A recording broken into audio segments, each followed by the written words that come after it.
menjelaskan tentang keadilan sosial. Yang dimana bab keadilan sosial ini kami mereview dari buku Negara Paripurna karya Yudhila. Sebelum itu, perkenalkan, nama saya Ahmad Yudhila. Saya Dexy Laisa Tantri. Saya Maria Safira. Saya Sri Yosari. Baik, untuk outline sosialisasi pada pagi hari ini adalah yang pertama perspektif historis, kemudian yang kedua adalah negosiasi konsepsi keadilan menuju sosialisme, dan yang ketiga adalah keadilan sosial dalam perumusan Pancasila dan konstitusi, dan yang keempat adalah membumikan keadilan sosial dalam kerangka Pancasila. Baik, yang pertama adalah perspektif historis. Historiografi memperlihatkan bahwa kawasan Nusantara pada masa pra-kolonial memiliki pertumbuhan ekonomi yang cepat, di mana pergeseran ke sistem ekonomi liberal didorong oleh uang yang melimpah, hasil tanah paksa yang berlaku sejak 1830 dan dimonopoli oleh perusahaan baru Belanda. Dan ini membuat keuntungan besar bagi Belanda. Kemudian, gerakan kemerdekaan Indonesia pada awal abad ke-20 mulai mencetuskan ide-ide tentang keadilan sosial yang tercermin dalam perjuangan melawan penindasan dan eksploitasi kolonial.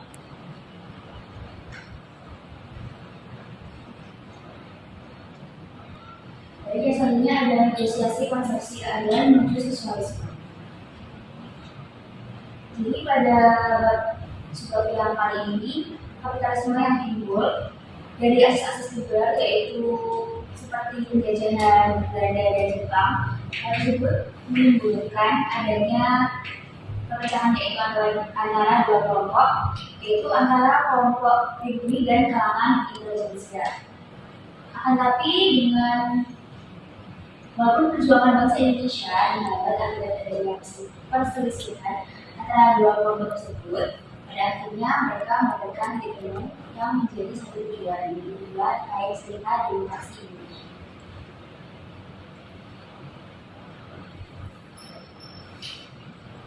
Selanjutnya yaitu keadilan sosial dalam perumusan Pancasila dan konstitusi. Diskusi tentang dasar falsafah negara dalam persidangan BPUPKI diwarnai dengan visi keadilan dan kesejahteraan rakyat yang diidealisasikan oleh para anggota pergerakan kebangsaan. Panitia itu mengumpulkan usul-usul dari 40 anggota Husainiin selama masa reses persidangan BPUPKI pada tanggal 2 Juni sampai 9 Juli. Sebagian dari usulan ini adalah sebagai berikut. Yang pertama yaitu kemerdekaan Indonesia selepas batasnya. Yang kedua yaitu dasar negara, dan yang ketiga badan perwakilan rakyat dan badan penasihat, dan yang keempat yaitu bentuk pemerintahan dan kepala negara. Yang kelima yaitu agama dan negara. Yang keenam pembelaan dan masalah keuangan. Seorang Lin dalam karyanya yang berjudul Kemakmuran Hidup Bersama secara eksplisit menyarankan prinsip keadilan dan kesejahteraan sebagai dasar negara. Yang selanjutnya adalah membumikan keadilan sosial dalam kerangka Pancasila. Nah, negara itu bertanggung jawab untuk mewujudkan keadilan sosial melalui penerapan hukuman yang anti-suap sistem atau yang disebut juga kemasyarakatan. Nah, untuk membahas isu yang memberikan kesempatan yang sama. Lalu proses yang memungkinkan orang untuk mendapatkan informasi yang diperlukan. Untuk mendukung partisipasi ini, semua orang bertanggung jawab atas pengambilan keputusannya. Dalam sisi negara ini, yang hendak mewujudkan keadilan sosial bagi seluruh Indonesia itu berlaku prinsip berat sama dipikul, ringan sama dijinjing. Artinya, rasa nasib ini dan penanggungan juga rasa tanggung jawab yang membutuhkan setiap individu untuk bersama-sama membangun kesejahteraan bangsa. Lalu peran masyarakat dan pemerintahan keduanya saling bersangkutan untuk menuju keadilan sosial tersebut. Tidak hanya masyarakat yang harus menuntut ini itu, tetapi juga para pejabat yang terus untuk tanpa memperhatikan rakyatnya yang menderita. Kepedulian pemerintah terhadap rakyatnya sangat diperlukan dalam hal ini terutama di negara Indonesia sendiri. bagaimana mereka bisa berlaku secara adil kepada rakyatnya dan apa terlebih dahulu dan sehingga nantinya dapat tercipta keadilan sosial bagi seluruh rakyat Indonesia. Baik, kemudian mungkin ada tanggapan yang harus feedback dari teman-teman, silakan. Silakan.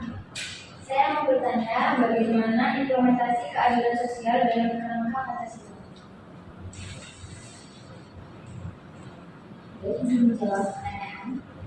Jadi bagaimana sih implementasi keadilan sosial dalam kerangka Pancasila? Sebenarnya implementasi keadilan sosial dalam kerangka Pancasila di Indonesia itu melibatkan berbagai upaya dari pemerintah untuk memastikan kesejahteraan dan keadilan bagi seluruh rakyat Indonesia. Nah, salah satu contoh implementasi dari aspek kesejahteraan sosial itu dengan adanya program pembangunan desa. Jadi dana desa ini menggabung berbagai infrastruktur desa di desa seperti pembangunan jalan, jembatan, terus fasilitas kesehatan. Terus habis itu dengan adanya dana desa ini itu telah mengurangi kesejahteraan antara daerah perkotaan dan Sudah cukup menjawab. Terima kasih. Kami akhiri sosialisasi pada pagi hari ini. Kurang lebihnya mohon maaf dan terima kasih atas kerjasamanya. Assalamualaikum warahmatullahi wabarakatuh. Waalaikumsalam warahmatullahi wabarakatuh.